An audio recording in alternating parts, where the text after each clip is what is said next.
नमस्कार, आप सभी का स्वागत है यूथ अध्ययन के चैनल पे। देखिए एक बार फिर से मैं आप सभी के बीच एस्पिटेट जून 2025 के लिए जीके का पार्ट 27 लेके आ चुका हूँ। पार्ट 27 का जो पहला क्वेश्चन है कि मलिक काफूर किस दिल्ली सुल्तान का सक्षम जनरल था। तो अगर बात की जाए मलिक काफूर की तो ये सेनापति थे अलाउद्दीन खिलजी के। तो ऑप्शन बी यहाँ से बिल्कुल सही हो जाएगा। देखिए अगर यहाँ से बात करते हैं मलिक काफूर की, इनके बारे में क्वेश्चन पूछा जाता है कि मलिक काफूर का अन्य क्या नाम था। तो मलिक काफूर को हजार दिनारी, मोस्ट इंपॉर्टेंट क्वेश्चन, कि हजार दिनारी के नाम से किसको जाना जाता था। तो मलिक काफूर को ही हजार दिनारी के नाम से भी जाना जाता था और ये अलाउद्दीन खिलजी के क्या थे, सेनापति थे। अगर बात की जाए अलाउद्दीन खिलजी की तो अलाउद्दीन खिलजी जो है वो खिलजी वंश के सबसे शक्तिशाली राजा, सीधा क्वेश्चन आता है क्योंकि क्वेश्चन पूछने वाला सीधा क्वेश्चन पूछता है कि खिलजी वंश के सबसे शक्तिशाली राजा कौन थे, तो वो थे अलाउद्दीन खिलजी।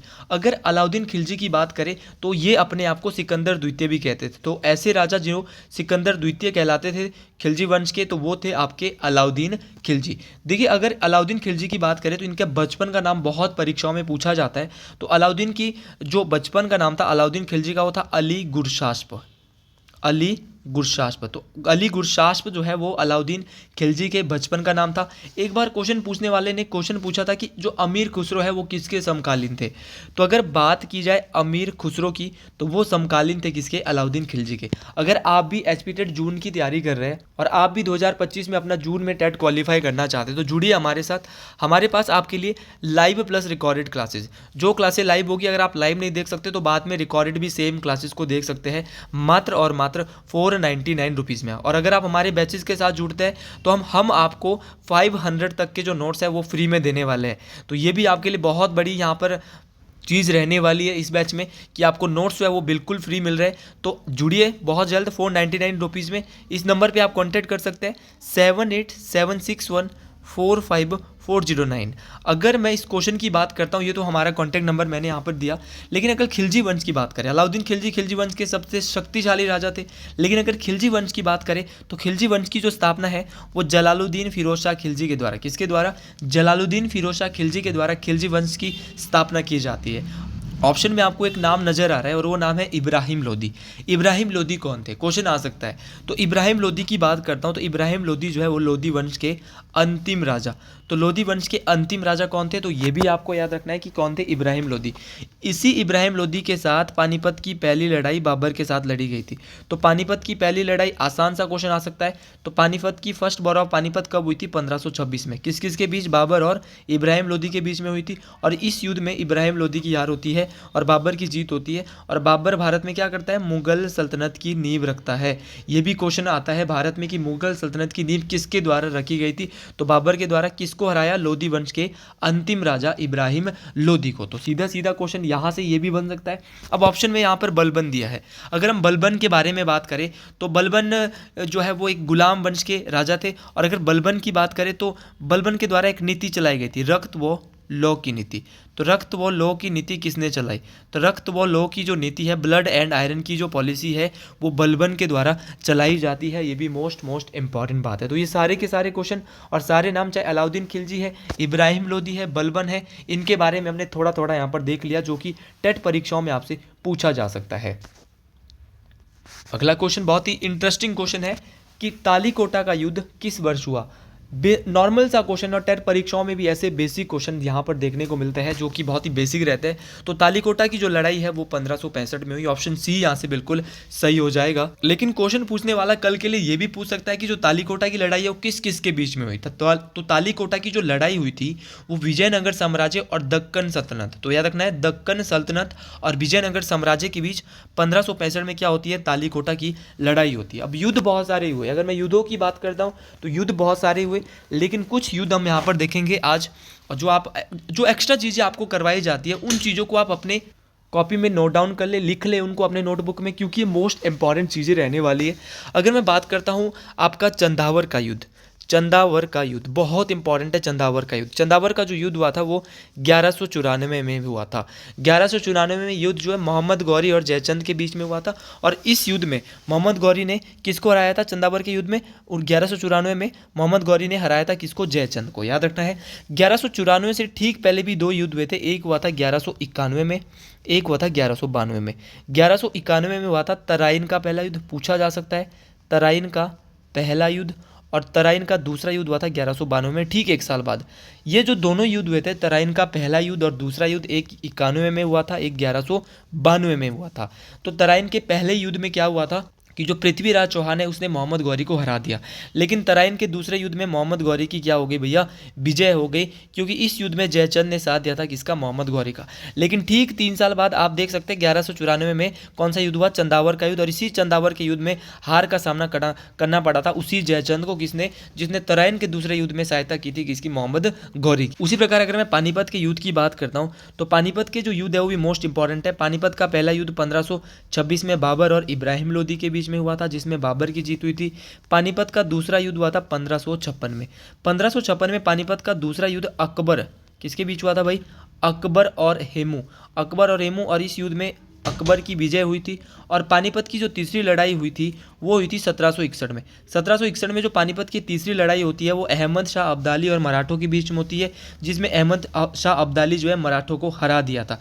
तो पानीपत की पहली लड़ाई, दूसरी लड़ाई और तीसरी लड़ाई, ये तीनों भी आपको याद रखनी मोस्ट इंपॉर्टेंट है, कभी भी परीक्षाओं में पूछी जा सकती है। उसी प्रकार दो युद्ध और है, जैसे कि चौसा का युद्ध। वैसे तो बहुत सारे युद्ध है लेकिन कुछ कुछ युद्ध हम देख रहे हैं। चौसा का युद्ध मैं बात करता हूँ 1539 में हुआ। और चौसा के युद्ध के साथ, चौसा का युद्ध जो हुआ था वो शेरशाह सूरी और हुमायूं के बीच में हुआ था। और एक हुआ था कन्नौज का युद्ध। कौन सा युद्ध हुआ था भाई? कन्नौज का युद्ध, जिसको आप विलग्राम का युद्ध भी कहते हैं। कन्नौज का युद्ध या विलग्राम का युद्ध ये हुआ था 1540 में। ये भी हुमायूं और शेरशाह सूरी के ही बीच हुआ था। तो हुमायूं और शेरशाह सूरी के बीच एक कन्नौज का युद्ध हुआ, दूसरा हुआ था आपका कन्नौज का युद्ध। तो दोनों के दोनों आपको याद रखना है, चौसा का युद्ध और कन्नौज या विलग्राम का युद्ध, ये दोनों के दोनों परीक्षाओं में पूछे जा सकते हैं। और इन क्वेश्चन को आप बिल्कुल आराम से करें। एक हल्दी घाटी का युद्ध भी हुआ था। हल्दी घाटी का युद्ध 1576 ईस्वी में किसके बीच? अकबर और महाराणा प्रताप। और ये सारे के सारे युद्ध देखिए, दो बहुत आसान युद्ध है। हल्दी घाटी का युद्ध 1576 में आपने किया, लेकिन क्वेश्चन पूछा जाता है यहाँ पे 1757 में कौन सा युद्ध हुआ था? 1757 में हुआ था पलासी का युद्ध। और अगर बात की जाए 1764, तो 1764 में हुआ था आपका कौन सा युद्ध? बहुत इंपॉर्टेंट है, बक्सर का युद्ध। तो बक्सर और पलासी, 1757 में पलासी और 1764 में कौन सा हुआ था? बक्सर। ये दोनों युद्ध भी आपको याद रखने, ये भी मोस्ट इंपॉर्टेंट। अगला क्वेश्चन बहुत ही इंटरेस्टिंग क्वेश्चन रहेगा कि शिव कुमार शर्मा किस संगीत वाद्य से संबंधित है? देखिए, अगर शिव कुमार शर्मा जी की बात की जाए तो ये संतूर से संबंधित है। किससे संबंधित थे शिव कुमार शर्मा? संतूर से संबंधित है। देखिए, शिव कुमार शर्मा संतूर बजाते थे। इनके साथ कोई और भी क्या बजाता है? तो एक बार पूछा गया था भजन सोपोरी। ये नाम जब ये पूछा गया था तो मैक्सिमम बच्चों ने गलत किया था। तो भजन सोपोरी और शिव कुमार शर्मा ये दोनों के दोनों क्या बजाते हैं? संतूर बजाते हैं। इस बात को आपने याद रखना है। अब ऑप्शन में सरोद दिया है, क्या आप सरोद बजाने वाले को जानते हो? इस बार संतूर वाला पूछा गया था, तो क्वेश्चन पूछने वाला सरोद से भी क्वेश्चन पूछ सकता है। अगर मैं सरोद की बात करता हूँ तो सरोद बजाते हैं अमजद अली खान और उनके दो पुत्र अमान और अयान अली खान। तो अमजद अली खान और अमान और अयान अली खान क्या बजाते हैं? भारत में सरोद बजाते हैं। उसी प्रकार आपका सितार बहुत इंपॉर्टेंट है। सितार वादक सबसे इंपॉर्टेंट है। हो सकता है कि इस बार टेट परीक्षाओं में पूछ लिया जाए। पंडित रविशंकर, पंडित रविशंकर क्या बजाते हैं? और पंडित रविशंकर जिनकी आत्मकथा है माई लाइफ माई म्यूजिक, इनके द्वारा क्या बजाया जाता है? सितार बजाया जाता है। और इनको भाई 1999 में क्या मिला था? 1999 में भारत रत्न। तो भारत के ऐसे सितार वादक जिनको 1999 में भारत रत्न जैसा बड़ा पुरस्कार मिल चुका है वो है पंडित रविशंकर। क्या नाम है? पंडित रविशंकर। पद्म विभूषण इनको मिला है, पद्म भूषण इनको मिला है। तो भारत के 3 शीर्ष सम्मान इनको मिल चुके हैं पंडित रविशंकर को। वायलिन की बात करते हैं। अगर वायलिन की बात करता हूं तो वायलिन में जैसे टी.एन. कृष्णन हो गया, एल. सुब्रमण्यम हो गया, ये सभी क्या बजाते हैं? वायलिन बजाते हैं। देखो, क्वेश्चन पूछने वाला क्वेश्चन कुछ भी पूछ सकता है। आपको बिल्कुल अपने आप को तैयार रखना है कि वो क्वेश्चन कैसे बना रहा है। जैसे कि आपका बांसुरी बहुत बार पूछा गया है। बांसुरी अब ट्रेंडिंग में चल रहा है। तो अगर मैं बांसुरी की बात करता हूं तो बांसुरी बजाता है हरि प्रसाद चौरसिया। भगवान श्री कृष्ण भी क्या बजाते हैं? बांसुरी बजाते थे और भगवान हरि का ही रूप है। तो याद रखना, हरि प्रसाद चौरसिया पन्नालाल घोष, ये दोनों के दोनों, और वी कुंजमणि, तीन नाम बता रहा हूँ, हरि प्रसाद चौरसिया, पन्नालाल घोष और वी कुंजमणि, ये सभी क्या बजाते हैं, बांसुरी बजाते हैं। शहनाई आप सभी लोग जानते हैं, अगर ये पूछा जाएगा तो बिल्कुल सही करेंगे। शहनाई कौन बजाते हैं, बिस्मिल्लाह खान। कौन बजाते भाई, बिस्मिल्लाह खान। तो बिस्मिल्लाह खान जी, बहुत आसान है इसको याद करना, शहनाई बजाते हैं। और भारत के ऐसे वाद्य यंत्र वादक जिनको चारों शीर्ष सम्मान, भारत के 4 शीर्ष सम्मान कौन से, भारत रत्न, पद्म विभूषण, पद्म भूषण और पद्मश्री, जिनको चारों पुरस्कार मिले हैं, वो कौन है, तो वो है आपके बिस्मिल्लाह खान, जो कि क्या बजाते हैं, शहनाई बजाते हैं। इस बात को आपने याद रखना है। तो सारे के सारे क्वेश्चन बहुत इंपॉर्टेंट थे और ये क्वेश्चन परीक्षाओं में पूछे जाएंगे। जैसे कि आपका तबला हमने छोड़ दिया, तबले की भी बात कर लेते हैं। तबला कौन बजाता है, तो जाकिर हुसैन क्या बजाता है भाई, तबला बजाता है। तो ये सारे क्वेश्चन आपको याद रखने हैं। अगला क्वेश्चन है, नौटंकी किस भारतीय राज्य का लोक नृत्य है। तो याद रखना, नौटंकी कहाँ के लोग करते हैं, तो नौटंकी भैया याद रखना कि नौटंकी जो लोक नृत्य है, नौटंकी जो है वो कहाँ पे की जाती है, मोस्ट इंपॉर्टेंट है। नौटंकी जो की जाती है वो आपके उत्तर प्रदेश में, यूपी में की जाती है। उत्तर प्रदेश में जो है एक नौटंकी डांस होता है। इसके अलावा और भी बहुत सारे डांस है आपको देखने को मिलता है यूपी में। यूपी की अगर बात करो तो यहाँ पे रासलीला देखने को मिलती है, आपका दीवारी देखने को, एक दीवारी नृत्य है, चाचरी है, जद्दा है, कजरी, कजरी भी एक बार पूछा गया था, तो कजरी भी यहीं पर किया जाता है यूपी में। कजरी नृत्य है, रासलीला है, बहुत बड़ा है यूपी आपका। दीवारी है, चोलर है, दरकारी है, कर्मा है, पासी है, जोगिनी है। तो ये सारे नृत्य कहाँ पर होते हैं भाई, ये काम जैसे हमारे हिमाचल में नाटी होती है, रासा होता है, बूढ़ा होता है, वैसे इनके भी बहुत सारे नृत्य है। लेकिन नौटंकी एक फेमस है इनका, रासलीला इनका फेमस है। तो रासलीला हो गया, नौटंकी हो गया, जद्दा हो गया, कजरी हो गया, ये चारों आपको यूपी के याद रखने।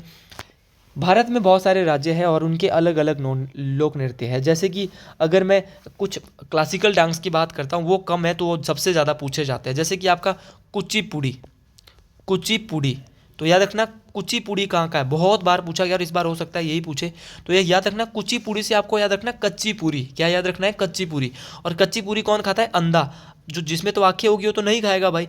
अंधे, अंधे से बनाएंगे आंध्र प्रदेश, क्या बनाएंगे भाई, आंध्र प्रदेश। तो कुची पूड़ी खाई अंधे ने, या बोलेंगे कच्ची पूरी खाई अंधे ने, तो कच्ची पूरी से बोलेंगे कुची पूड़ी और कुची पूड़ी बोलेंगे अंधे से आंध्र प्रदेश। तो आंध्र प्रदेश की जो है वो कौन सा शास्त्रीय नृत्य है, कुचिपुड़ी।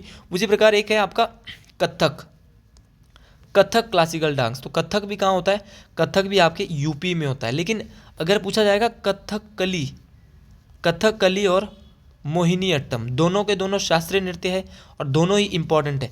तो मोहिनी अट्टम और कथकली दोनों के दोनों कहाँ पे किए जाते हैं, आपके केरल राज्य में। तो भारत का ऐसा राज्य जहाँ पर दो दो शास्त्रीय नृत्य होते हैं तो है कथकली और मोहिनी अट्टम, दोनों के दोनों याद रखने, परीक्षाओं में काम आने वाले।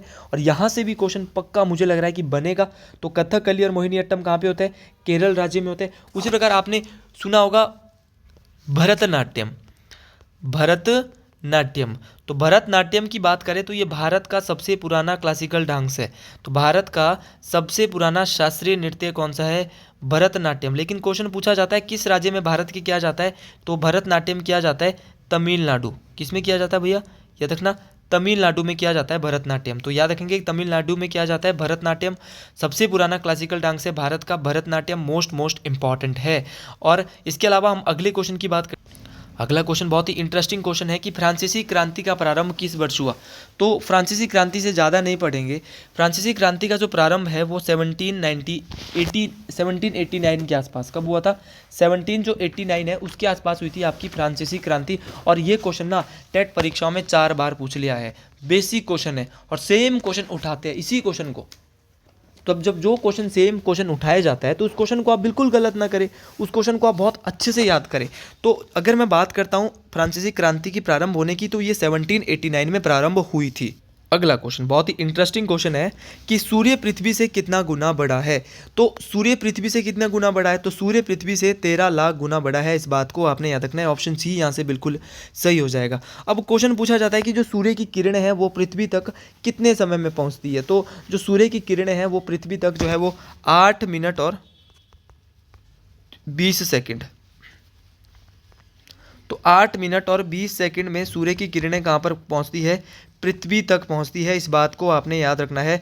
8 मिनट 20 सेकंड में जो सूर्य की किरणें हैं वो कहाँ पहुँचेगी, याद रखना है, मोस्ट इंपॉर्टेंट है। 8 मिनट और 20 सेकंड में सूर्य की किरणें पृथ्वी तक पहुँचती है। और सूर्य जो है वो पृथ्वी से कितना बड़ा है, मोस्ट इंपॉर्टेंट है, 13 लाख गुना बड़ा है। और इंपॉर्टेंट बात जो यहाँ से मैं आपको बताने जा रहा हूँ कि सूर्य में कौन कौन सी गैसेज पाई जाती है। तो सूर्य में मुख्य रूप से 2 गैसें हैं, एक पाई जाती है आपकी हाइड्रोजन और दूसरी पाई जाती है हीलियम।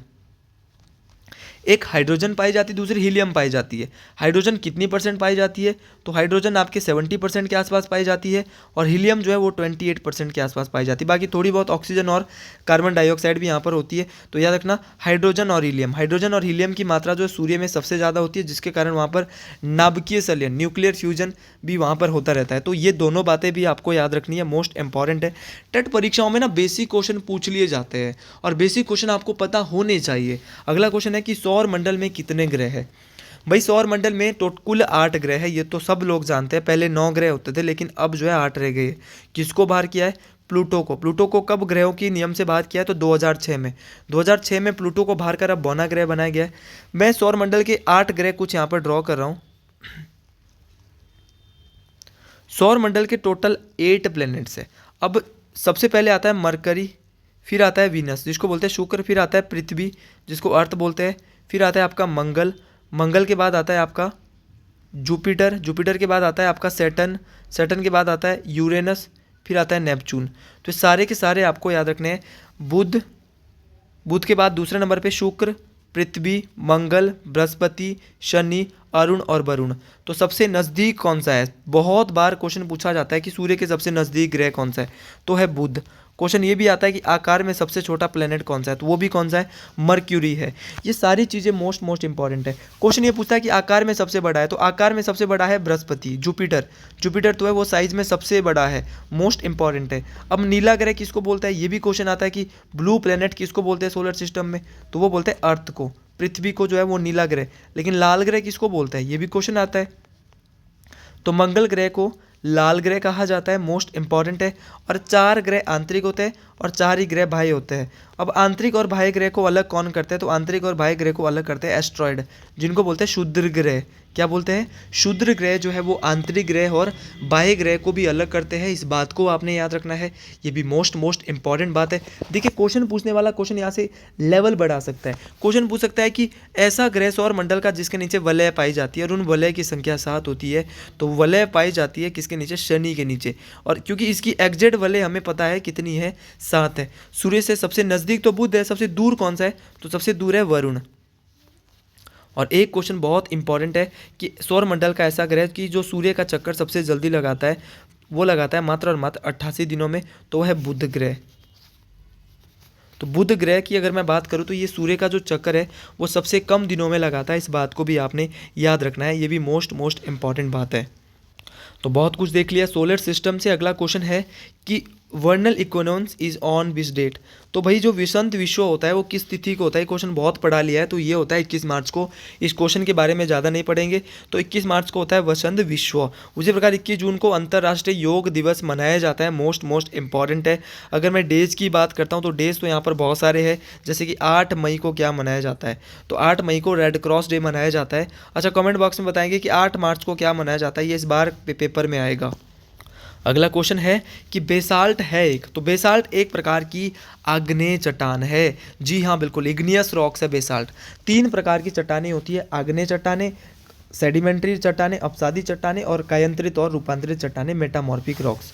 तो आग्नेय चट्टानों के 3 उदाहरण मैं आपको बताता हूँ, ग्रेनाइट, गैब्रो और बेसाल्ट। तो ग्रेनाइट, गैब्रो और बेसाल्ट आग्नेय चट्टानों के उदाहरण है। उसकी प्रकार अपसादी चट्टानों के जो उदाहरण है, सैंडस्टोन हो गया, लाइमस्टोन हो गया, शेल हो गया, ये सभी किसके उदाहरण है, अपसादी चट्टानों के उदाहरण है। उसी प्रकार आपके कायांतरित और रूपांतरित चट्टानों के उदाहरण में आपका स्लेट हो गया, मार्बल हो गया, क्वार्टजाइट हो गया। तो स्लेट, मार्बल, क्वार्टजाइट ये किसके उदाहरण है, ये उदाहरण है किसके, कायांतरित और रूपांतरित चट्टानों के। अगर आपको ये वीडियो पसंद आई है तो कमेंट बॉक्स में ज़रूर लिखें हर हर महादेव। आज के लिए इतना ही, मिलते हैं अगले वीडियो में। हर हर महादेव टू ऑल स्टूडेंट्स।